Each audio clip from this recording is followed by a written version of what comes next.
కీర్తన 11:7. కీర్తన 11:7. యెహోవా నీతిమంతుడు, ఆయన నీతిని ప్రేమించువాడు. యథార్థవంతులు ఆయన ముఖ దర్శనము చేసేదరు. స్తోత్రం చెప్పండి గట్టిగా. కాబట్టి యథార్థవంతులకు ఏ మేలు చేయక మారడనమాట ఆయన. ప్రియ బిడ్డ, నువ్వు దేవుని దగ్గరికి వచ్చినప్పుడు నీ నిజ స్థితిని ఏంటో, నీ యథార్థ స్థితిని ఏంటో, నీ కష్టం ఏంటో, నీ నష్టం ఏంటో, నీ బలహీనత ఏంటో దేవుని దగ్గర ఉంటే ప్రభు అంటాడు, యాకోబు నువ్వు నిన్ను మెచ్చానయ్యా, ఇక మీదట నీవు ఇశ్రాయేలు అనబడుతూ కానీ యాకోబు అని అనబడదవు. హల్లెలూయా. ఇప్పుడు ఆయన ఏం పెట్టాడు తెలుసా? నేను దేవుని ముఖాముఖిగా చదవడా కాదురా, ఇక్కడ 32 ఆదికాండంలో ఇక మీదట నీ పేరు ఇశ్రాయేలు గాని యాకోబు అనబడదని చెప్పాను. అప్పుడు యాకోబు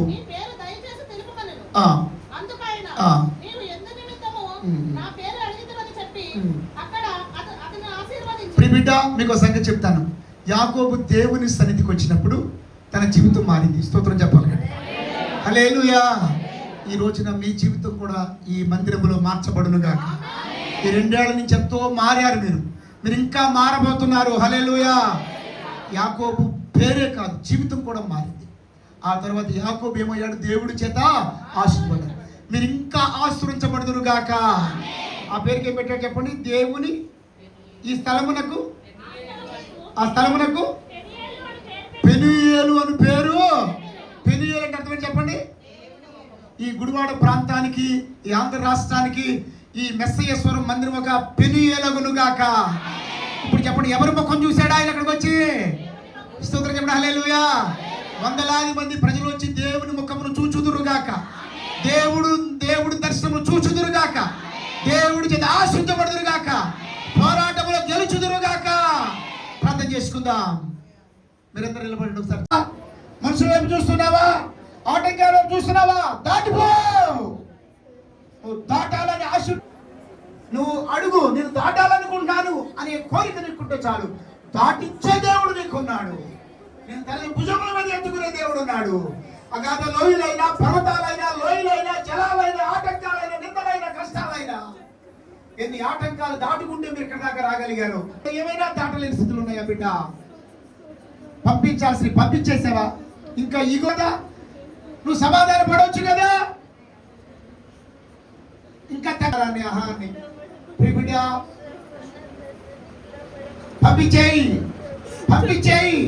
నువ్వు పంపించాల్సిన బయటికి పంపిస్తేనే రావాల్సిన ఆశీర్వాదాలు నీ జీవితంలోకి వస్తాయి. మనుషులు ఎవరు లేరని ఒంటరిదాన్ని అనుకో. దగ్గరికి దీవించడానికి ఆ మహాదేవుడు దిగొచ్చాడు ఈ స్థలానికి, మిమ్మల్ని అందరినీ ఆశీర్వదించడానికి. దేవా, మార్చలేని యుద్ధం ఏదీ లేదు. దేవుడు మార్చలేని వ్యక్తి ఎవరు లేరు. తండ్రి, ఈ వాక్యం బిడ్డలకు ఆశీర్వాదకరంగా చేయండి. ప్రతి వారు నీ ముఖము చూసేవారుగా, నీ ముఖ దర్శనము చేసేవారుగా, నీ చేత ఆశించబడేవారుగా, పోరాటములకు జయము దయచేయండి మా ప్రభు. ప్రతి పోరాటంలో నీ దాసుల పక్షంగా ఉండండి ప్రభు. ప్రతి పోరాటముల సమూహము యేసు నామములో లయమైపోవును గాక. మా గృహాన్ని కలిగి చెడిపోమని ఆజ్ఞాపిస్తున్నాము. మా కుటుంబాన్ని విడిచిపోమని ఆజ్ఞాపిస్తున్నాము. విస్తారమైన ఆత్మ బాప్తిస్మం సిద్ధపరచబడాలి. అందరూ పట్టణంత ప్రతి సండే కూడా బయట శామేన వేసుకుని జనం కూర్చోవాలి ప్రభు. సంఘస్థుల విశాలపరచండి మా ప్రభు. ప్రతి బిడ్డను ఒక యాకోబు వలె మార్చండి ప్రభు. ఒక ఇశ్రాయేలు వలె మార్చండి ప్రభు. ఒక ఆశీర్వాదకర వ్యక్తిగా మార్చండి ప్రభు. గెలిచేవాడిగా చేయండి మా ప్రభు. గొప్ప దేవుడు, ఆయనకి స్తోత్రాలు. ఆనందాన్ని సజీవ క్షేమాన్ని ప్రకటిస్తూ యేసు నామములో ప్రార్థిస్తున్నాం తండ్రి.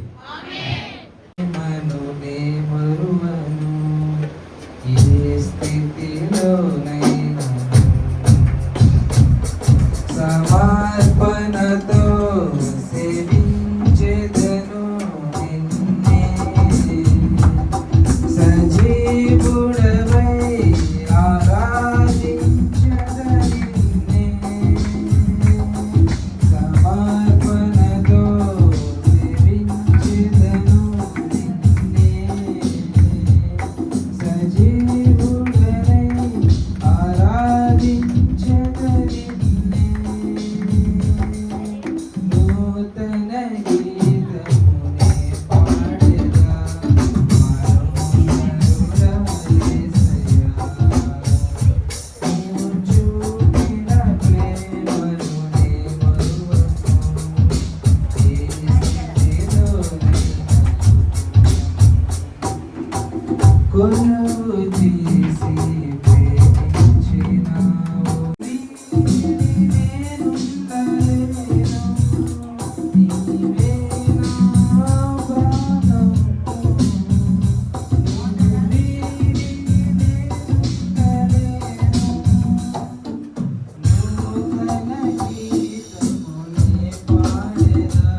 మరి అది ఎంతగానో ఈరోజు వాక్యం కొరకు ఎంతగానో ప్రార్థన చేయడం జరిగిందండి.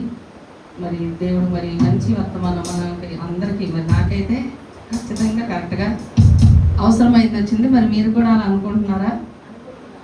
మనం ఏ విషయాల్లో ఆటంకాలు దాటాలో, ఏ విషయాల్లో పోరాడాలో, ఏ విషయం రోషంగా తీసుకోవాలో, ఎలా ప్రార్థన చేయాలో ప్రభు మనల్ని ఇంకా ఎంత మన పట్ల ప్రేమ కలిగి అంత మంచి వర్తమానాన్ని మరి ఇప్పుడు జరుగుతున్న పోరాటాల మధ్యలో మనం నిలబడడానికి దేవుడు మనకు అందించిన ఒక బూస్ట్ లాంటిది. దేవుడికే మహిమ కలుగును గాక. హల్లెలూయా.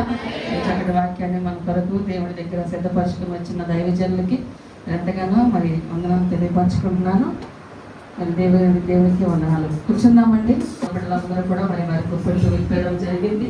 ప్రతి ఒక్కరూ మరి దీని కొరకు గుప్పలు విప్పారు. వారందరి కుటుంబాలని వారికి కూడా ఏ కొరత లేకుండా దేవుడు వారిని కూడా రెండార్లుగా ఆశీర్వదించి మరి వారి కుటుంబాలు ఇంకా రక్షణ లేని వారికి దేవుడి రక్షణ భాగ్యం అనుగ్రహించి ఈ సంవత్సరం దేవుని సన్నిధికి నడిపించాలని మనస్ఫూర్తిగా కోరుకుంటున్నాను దేవుణ్ణి. అలాగే మరి పరిచయం చేసిన వారు మరి రాత్రి నుండి కూడా మరి వచ్చి పరిచయం చేసిన వారు ఉన్నారు. మరి ఈ కూటమి కొరకు మరి ఎందుకంటే మరి ఎంతో పని ఉంటుందండి. మరి దేవుడు మరి వారిని కూడా అలా మరి ఎవరు లేరు, మరి కొన్ని ఇబ్బందుల వలన, కొన్ని ప్రాబ్లమ్స్ వలన మరి అందరూ చెప్పాను కదా ఏదో ఒక ప్రోగ్రాం ఉంటుంది రావడానికి. ఇక్కడ ఏం చేయాలన్నా ముందు రోజే వచ్చి ప్రిపరేషన్ చేసుకోవాలని మరి అలాంటి పరిస్థితులు ఎవరు వస్తారా ఏంటని ఎంతగానో ప్రార్థన చేయడం జరిగింది. ప్రభు నీ చిత్తం ఎవరిని తీసుకొస్తావు ఆ రోజు పరిచయకే కానివ్వండి, ఆరాధనకే కానివ్వండి, నీ చిత్తంలో ఉన్న వారందరినీ మరి నువ్వు నడిపించి తండ్రి అని ప్రార్థించడం జరిగింది. మరి ఈ కుటుంబం కొరకు మరి ఎంతగానో ఎన్నో రోజుల నుండి మరి నేను ఉపవాసం నుండి ప్రార్థన చేస్తున్నాను. మీరు అందరూ కూడా ప్రార్థన చేస్తున్నారు. మీ అందరి ప్రార్థన దేవుడి కృప. మరి మరి రాత్రి మరి వచ్చి మరి రాత్రి నుంచి మరి మణిగారు, మరి మోషే, అరుణ, సుశీల గారు మరి రాత్రి వచ్చారు. మరి సంధ్య, మరి రాజేష్, మరి అలాగే సువర్ణ, మరి హనీ మరి ఇక్కడ ఉండి మరి పరిచర్య మరి హేమంత్ మరి ఉదయం నుంచి మరి కొంతమంది జాయిన్ అయ్యారు.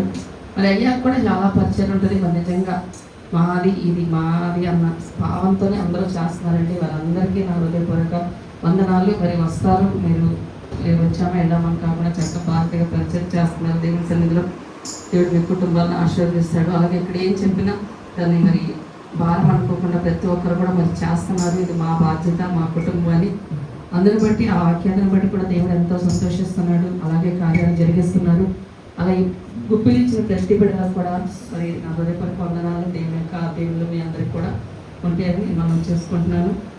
మరి ఏసీ విషయంలో కూడా అంటే చిన్న సాక్ష్యం. మరి ఏసీ పాడైంది మొన్నే ఆదివారమే, మొన్న బల్లారాధన రోజు మరి సడన్గా ఆగిపోయింది. మరి రేపు ఎదురుగా పోవటం ఉన్న ప్రభా దంసాయి మళ్ళీ ఎక్స్ట్రా పెట్టాలంటే మరి తక్కువలోనే అవ్వాలి. పైగా మనకి అందుబాటులో చేసేవాళ్ళు ఉండరు. మరి నిజంగా దేవుడు మరి అది కనుక ఏసీ వర్క్ అవుతాయి కనుక నేను సాక్ష్యం చెప్తాను అనుకున్నానంటే అనుకోకుండా మరి దేవుడు నిన్నే అది నిన్న కంప్లీట్ అయింది. మరి పవన్ మరి ఎంతోగానో మరి ఆ బిడ్డలు ఆపైన ఊర్లో మరి వ్యక్తిని పంపించి మరి హనీ వచ్చి మరి అలాగే ప్రశాంతి వాళ్ళ భర్త గారు మరి వండి ఇక్కడ ఏం చేయాలన్నా ఎవరో ఒకళ్ళు ఉండాలి అందుబాటులో. కొంతమంది కొన్నిసార్లు ఉండరు, అన్నిసార్లు ఉండరండి, ఎవరి వర్క్లు వాళ్ళకుంటే. అయినా కూడా దేవుడు ఎవరో ఒకరిని సిద్ధపరుస్తున్నాడు ఇక్కడ. మరి ఎండలో మరి ఆ బిడ్డ వచ్చింది. అలాగే మరి ఆ కుమార్తె కూడా మొన్న ఉండి ఇక్కడ ఆ వర్క్ చేపించారు. మరి వారిని కూడా దేవుడు దీవించాలని నేను మనస్ఫూర్తిగా కోరుకుంటున్నాను. మరి ఇక్కడ అన్ని విషయాల్లో దేవుడు ఉన్నాడు కనుక ఇలా జరిపిస్తున్నారు. మరి దైవజనం తీసుకొచ్చారు, మీ అందరిని తీసుకొచ్చారు. మరి అందరిని బట్టి దేవుడికి మహిమ. మరి రాలేని వారు కొందరు ఉన్నారు, వారికి ఉన్న అవకాశాలను బట్టి పరిధిని బట్టి రాలేకపోయారు. మరి వారిని కూడా దేవుడు మరి నిలబట్టాలని ఇంకా ఈ పరిచయం దీవించాలని మీ అందరూ ప్రార్థన చేయండి. దేవాది దేవుడికి మహిమ కలుగును గాక. మీ అందరికీ నా హృదయపూర్వక వందనాలు. మరి దైవజనం మీ దాసురాలు ఆశతో ఈ కార్యక్రమం కోసం ప్రార్థన చేశారు సంఘస్థులు కూడా. వారి ప్రార్థన ఆలకించి మీ అత్యున్నతమైన నామానికి మహిమకరంగా, బిడ్డలకు ప్రోత్సాహకరంగా, బిడ్డలకు ఆత్మీయనందుకు కృతజ్ఞతాస్తుతులు చెల్లిస్తున్నారు. రాబో కాలమందు ఇంకా అనేక అద్భుతాలు, అనేక ఆశీర్వాదాలు మా ప్రభుని దాసురాల కొరకు, ఈ సంఘము కొరకు, విశ్వాసులందరి కొరకు నువ్వు సిద్ధపరిచినందుకు, చేయబోతున్నందుకు స్తోత్రాలు చెల్లిస్తున్నాను. ఇంకా భర్తల గురించి వేదన చెందుతూ ఉన్నటువంటి బిడ్డల జీవితాల్లో ఆ పోరాటాల్లో జయములు ఇచ్చి వారిని కూడా లోపడేవారుగా, యాకోబులాగా మార్చబడేవారుగా, ఆశ్రయించబడి కుటుంబాలకి, సంఘానికి ఆశీర్వాదకరమైనట్టుగా మార్చబడినట్లుగా సహాయం చేయండి. అనేక రక్షణ పొందులకు సిద్ధపడటకు, బాప్తిస్మాలు సిద్ధపడటకు సహాయం చేయమని ప్రార్థన చేస్తున్నారు. నీ దాసురాలు కుటుంబంలో అలాగే పరిచయంలో ఉన్న ప్రతి అవసరాన్ని మీ ఐశ్వర్యంలో క్రీస్తు యేసు వైపులో తీర్చండి. ఈ 2025 తేజ లైఫ్ పట్ల ఒక టర్నింగ్ పాయింట్గా చేయమని ప్రార్థిస్తున్నాను. తన ప్రిపరేషన్లో, తన కోచింగ్లో నా దేవా నీ ఆశీర్వాదం తేజ మీద ఉంచి తను కూడా వెళ్ళడానికి దూరాలు తెరమని ప్రార్థన చేస్తున్నాను. తనలో ఎన్నడానికి ఆసక్తి మా ప్రభ రగడానికి సహాయం చేయమని ప్రార్థన చేస్తున్నాను. గొప్ప దేవుడా, ఆత్మీయ జీవితంలో తన చేసేటువంటి కెరీర్ మీద, తన యొక్క ఫ్యూచర్ మీద కంప్లీట్ అయిన కంట్రోల్ని, కాన్సన్ట్రేషన్ బిడ్డకి మరి ప్రార్థన చేస్తున్నాను. ఇక్కడ వచ్చిన ప్రతి బిడ్డ యొక్క ప్రతి అవసరత తీర్చండి.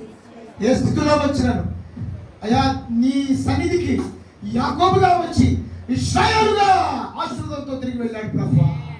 అలాంటి ఆశీర్వాదంతో మీరు ఇక్కడి నుంచి బయలు వెళ్ళి తిరిగి వెళ్ళి సమాధానంతో ఆశీర్వాదంతో తిరిగి వెళ్ళదురుగాక. మీరందరూ కూడా వీళ్ళందరికీ శుభములు చెబుతున్నాను. ఈ ప్రత్యేకమైన మందిర వార్షికోత్సవ సందర్భంగా ప్రజలు సమర్పించుకునే కృతజ్ఞత అర్పణలను బట్టి స్తోత్రాలు. ఇచ్చిన ప్రతి హస్తాన్ని దీవించి వైద్యుల ప్రతిఫలం ఇవ్వండి. ప్రతి పరిచర్యకున్న ఆర్థిక అవసరత, సేవకురాల కుటుంబంలో ఆర్థిక అవసరత, విశ్వాసుల కుటుంబాలలో ప్రతి ఆర్థిక అవసరత మీ ఐశ్వర్యములు, మీ మహిమ ఐశ్వర్యంలో తీర్చండి. ఘనత, మహిమ, ప్రభావాలు, కృతజ్ఞత, స్తుతులు మీకు చెల్లిస్తూ, అలాగే ఎవరైతే గాయపడి ఉన్నారో గాయం చేసేవాడు నీవే, గాయాన్ని కప్పేవాడు కూడా నీవేనయ్యా. ప్రతి వారికి స్వస్థత, క్షేమాన్ని, ఉపశమనాన్ని ప్రతి ఒక్కరికి దయచేయండి యేసు ప్రభు నామములో. అలాగే పెళ్లికి కావాల్సిన పెళ్లి యమనస్తున్నారు ప్రభు సంఘంలో. ఈ సంవత్సరంలో నా చెడు చేస్తున్నాములు 2 వివాహాలు ఈ మందిరంలో దేవుడు చేయబోతున్నాడు ఈ సంవత్సరం. ఇద్దరు యమనస్తులకు దేవుడి వివాహాలు సిద్ధపరిచి ఉన్నాడు. ఘనమైన వివాహాలు మీరు చేయబోతున్న స్తోత్రాలు ప్రభు. విశ్వాసులైనటువంటి వ్యక్తులను మా ప్రభు, మా కుమార్తెలకు మీరు సిద్ధపరుస్తున్నది స్తోత్రాలయ్యా. ఆటంకాలు, అవరోధాలు ఏ శ్రమలో దాటిపోవునుగాక. అద్భుతమైన కార్యాలు ఈ కుమార్తెల పట్ల జరిగించండి మా ప్రభు. సహాయం చేయండి. బాప్తీసాలకు అనేకులు సిద్ధపరచండి. ఘనత, మహిమ, ప్రభావాలు చెల్లిస్తాం. ఈ ప్రాంతంలో తొండపాడు నుంచి, గుడివాడ నుంచి, పరిసర గ్రామాల నుంచి కొత్త ఆత్మలు, కొత్త వ్యక్తులు సంఘంలో చేర్చబడాలి ప్రభు. మీరు ఆకర్షించండి ప్రభు. ఇది ఒక పెరియల వల్ల చేయండి ప్రభు. మీరు వెళితే దేవుడు ఒక చూస్తాడు, దేవుడు దర్శిస్తాడు, దేవుడు ఆశీర్వదిస్తాడు అనేటువంటి మా ప్రభు ఆశతో అనేకులు రావాలి ప్రభు. Thank you for Lord. మా మనవులను విన్నందుకు కృతజ్ఞత స్తోత్రం. యేసు ప్రభు నామములో స్తుతిస్తూ ప్రార్థిస్తాం తండ్రి. ఆమేన్.